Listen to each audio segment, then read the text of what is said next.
और 4 राज्यों की 5 विधानसभा सीटों पर हुए उपचुनाव के लिए काउंटिंग जारी। गुजरात की विसावदर सीट पर आम आदमी पार्टी के प्रत्याशी गोपाल इटालिया ने जीत दर्ज कर ली है, जबकि गुजरात की कड़ी सीट पर बीजेपी के कैंडिडेट ने जीत दर्ज की है। उधर केरल नीलांपुर विधानसभा सीट पर कांग्रेस प्रत्याशी ने 11,000 से ज्यादा वोट से जीत हासिल की। पश्चिम बंगाल की कलीगंज में टीएमसी के प्रत्याशी लगातार बढ़त बनाए हैं, तो पंजाब की लुधियाना वेस्ट सीट पर हुए उपचुनाव में आम आदमी पार्टी ने जीत हासिल की है। वहीं आम आदमी पार्टी के संजीव अरोड़ा ने अपनी सीट 10,637 वोट से जीत ली है। दूसरे नंबर पर कांग्रेस के भारत भूषण आशु रहे हैं और उपचुनाव में बीजेपी तीसरे नंबर पर रही है। केरल, पंजाब, पश्चिम बंगाल और गुजरात की 5 विधानसभा सीटों पर 19 जून को वोटिंग हुई थी। तो देखिए आप उपचुनाव के नतीजे, 4 राज्य, 5 सीट। केरल की अगर बात की जाए तो कांग्रेस के प्रत्याशी ने जीत हासिल की है। उधर लुधियाना वेस्ट से आम आदमी प्रत्याशी ने जीत हासिल की है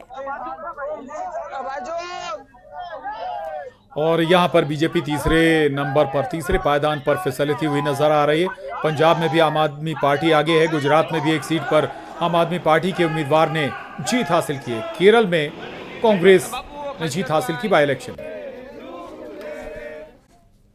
खबर का रुख कर लेते हैं। अमेरिकी राष्ट्रपति डोनाल्ड ट्रंप की सरकार ने भारत को लेकर एक एडवाइजरी जारी की है। बिल्कुल अचानक भारत की यात्रा करने वाले अपने नागरिकों, खासकर की महिलाओं के लिए एक एडवाइजरी जारी की गई है, जिसमें अपराध और बलात्कार की घटनाओं के कारण ज्यादा सावधानी बरतने का आग्रह किया गया है और आतंकवाद के कारण भारत के मध्य और पूर्वी भागों की यात्रा न करने की सलाह भी दी गई है। इसके पीछे सुरक्षा का हवाला दिया गया है। एडवाइजरी में यह भी कहा गया है कि पर्यटन स्थलों, परिवहन केंद्रों, बाजार, शॉपिंग मॉल्स और सरकारी प्रतिष्ठानों को निशाना बनाने वाले आतंकवादी बिना किसी चेतावनी के हमला कर सकते हैं। वही अमेरिकी नागरिकों को जातीय हिंसा से प्रभावित मणिपुर की यात्रा न करने की भी सलाह दी गई है। इसने अपने नागरिकों को आतंकवाद और नागरिक अशांति के कारण केंद्र शासित प्रदेश जम्मू और कश्मीर की यात्रा भी न करने की सलाह दी गई है। इसके अलावा बिहार, झारखंड, छत्तीसगढ़, पश्चिम बंगाल, मेघालय, ओडिशा के ज्यादातर इलाकों में जाने से पहले अनुमति लेने का जिक्र किया गया है।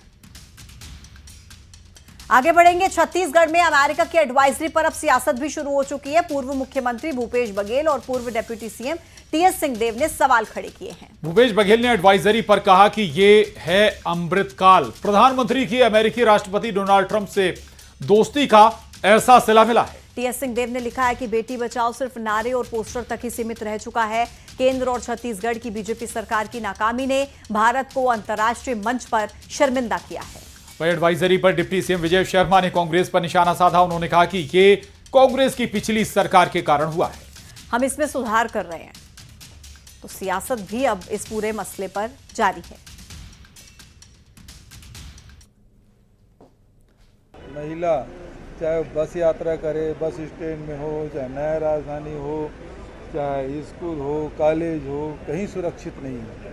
और इस कारण से अमेरिका ने एडवाइजरी जारी किया है। तो ये तो हमारे लिए बेहद हमारे लिए शर्मनाक स्थिति है।